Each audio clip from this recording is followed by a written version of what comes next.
Buenas tardes. Hoy estamos recordando a Antonio Ruiz El Corsito. En su obra, plasmó una mirada crítica sobre la desigualdad social de una manera irónica, con escenas y personajes de la vida cotidiana. La Secretaría de Hacienda y Crédito Público cuenta con 10 de sus obras como parte de su acervo patrimonial. Los invitamos a conocer más acerca de este gran artista en voz del licenciado David Cáliz, curador de la colección del siglo XX del MUNAL.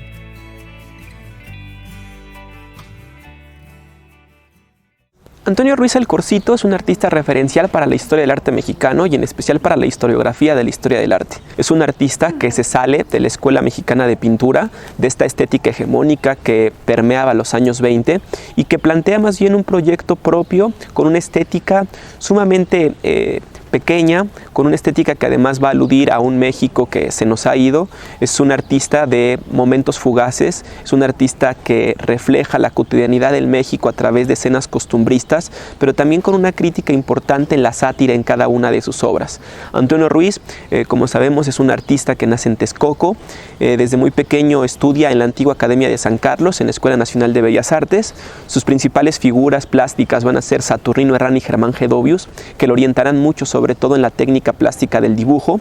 Tendremos la referencia de que el Corsito en la década de los años 20 tiene la oportunidad de forma paralela de estar estudiando en la Escuela Nacional de Bellas Artes, estar trabajando como maestro dibujante en el edificio de Comunicaciones y Obras Públicas, este edificio enorme en el que Corsito tiene la posibilidad de generar también cartografías y dibujos de los edificios. El Corsito también viaja a Estados Unidos, sobre todo a Hollywood, donde va a realizar estudios importantes sobre escenografía. Esta parte del Corsito será fundamental para su producción plástica, sobre todo también para su vinculación con grandes artistas y dramaturgos de la literatura mexicana, como puede ser Rodolfo Usigli. Inclusive el Corsito realizó la escenografía para El Gran Gesticulador y también varios de los ballets que se realizaron dentro del Palacio de Bellas Artes, haciendo referencia a su capacidad plástica para la escenografía, pero también para el vestuario. No olvidemos que el Corsito también tiene una gran referencia y un peso importantísimo en la enseñanza de la plástica en México. Maestro de la Escuela Superior de Ingeniería y Arquitectura del Instituto Politécnico Nacional, crea la materia de maquetaje, una materia obligatoria para todos los alumnos de Ingeniería y Arquitectura. Es también un gran impulsador del Seminario de Cultura Mexicana, en el que tendrá referencias y varias conferencias a lo largo de toda la República Mexicana. Es un artista que nos va a también brindar aspectos pedagógicos importantes con las escuelas de dibujo del Distrito Federal. Será director también de La Esmeralda, en el que tendrá un programa de estudios muy importante para formador de grandes generaciones de artistas.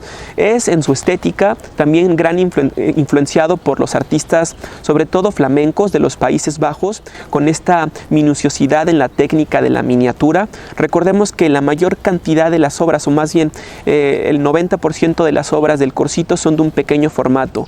Esto, aparte de que es un pequeño formato, tiene una calidad plástica impresionante, con el detalle, con una gama cromática muy particular y sobre todo con una temática que recuerda a las pinturas de lámina del siglo XIX, a los exvotos, por ejemplo, pero sobre todo, como lo mencioné, a los pintores flamencos.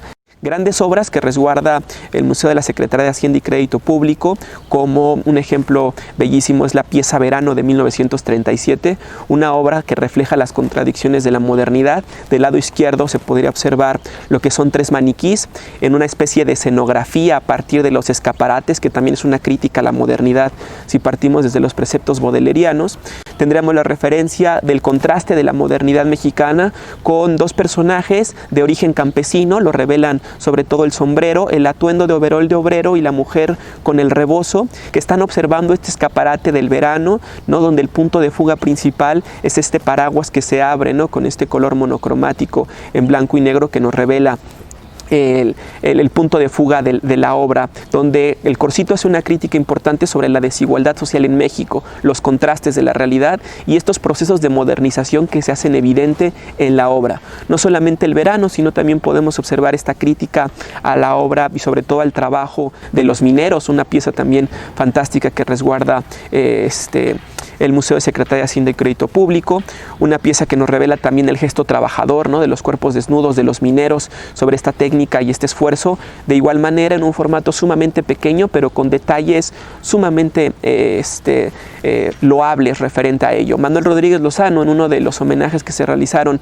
en 1963 en el Seminario de Cultura Mexicana, mencionaba justo eso, que el arte no se trata de dimensiones, sino más bien como de proporciones, la cantidad y lo que puede generar el artista dentro de la obra. El mismo Rivera también lo mencionaba, ¿no?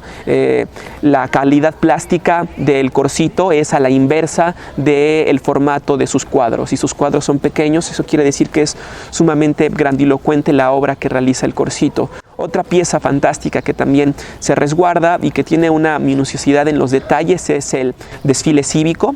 Es una pieza donde se instaura también en una pequeña plazuela un desfile de niños que alcanzamos a ver una larga cola, ¿no?, que es el punto de fuga máximo de la pintura, igual con una perspectiva clásica.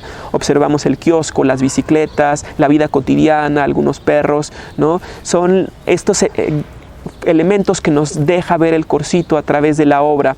Otra pieza también referencial dentro del acervo es la soprano. Es una metáfora inclusive sumamente literal, porque es la soprano o el gallo.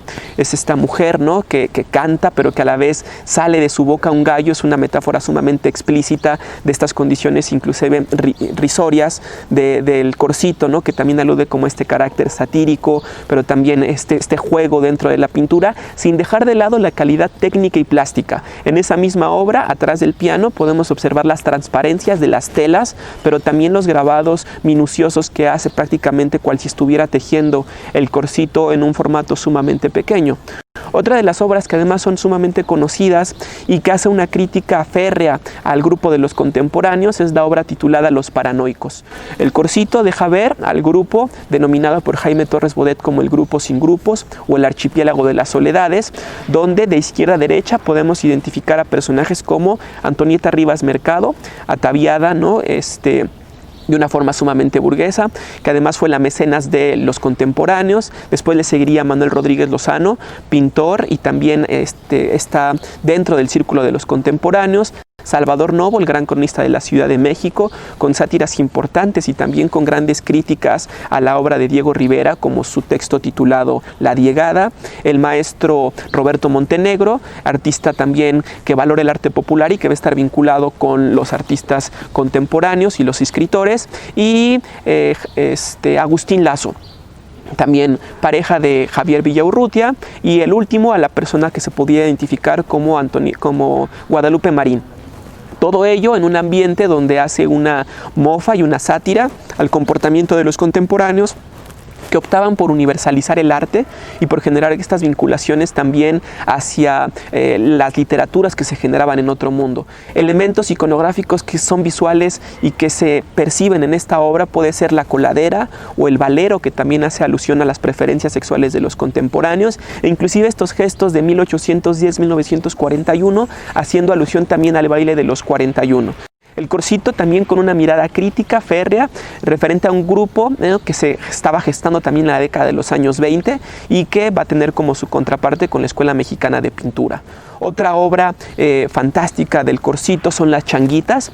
Esta referencia a los personajes marginales de la Ciudad de México, como pueden ser las prostitutas, que revelan en sus ojos tristes la mirada, ¿no?, de descubrirse ya en la mañana después de una noche de trabajo para regresar a sus hogares, y también este gesto que deja el Corsito con este chango del lado izquierdo, ¿no?, en el caminar y en el andar de estas mujeres. Pieza también que es muy conocida del Corsito es el autorretrato. Es una gran también crítica hacia el proceso creativo del artista. El Corsito se autorretrata como un guajolote que a la vez se ve reflejado como un pavo real, pero que al momento creativo de poder plasmarlo dentro del lienzo adquiere connotaciones totalmente diferentes. Es una crítica también interesante, es una crítica hacia el proceso creativo de cómo observa el artista, y un poco esa es también la intención del Corsito. ¿no? Él mencionaba dentro de sus cartas que si un artista no estaba consciente de los procedimientos y el contexto social que se vivía en México, entonces prácticamente estaba perdido. Tenía que dar cuenta, ¿no? del acontecimiento y de las situaciones. Lo bello del Corcito es que nos deja una mirada, ¿no? de una especie de floner, de un caminante de la Ciudad de México sobre un espacio que ya se ha desaparecido, pero que a través de sus obras podemos capturarlo, y sobre todo las obras que se encuentran en el Museo de la Secretaría de Hacienda y Crédito Público.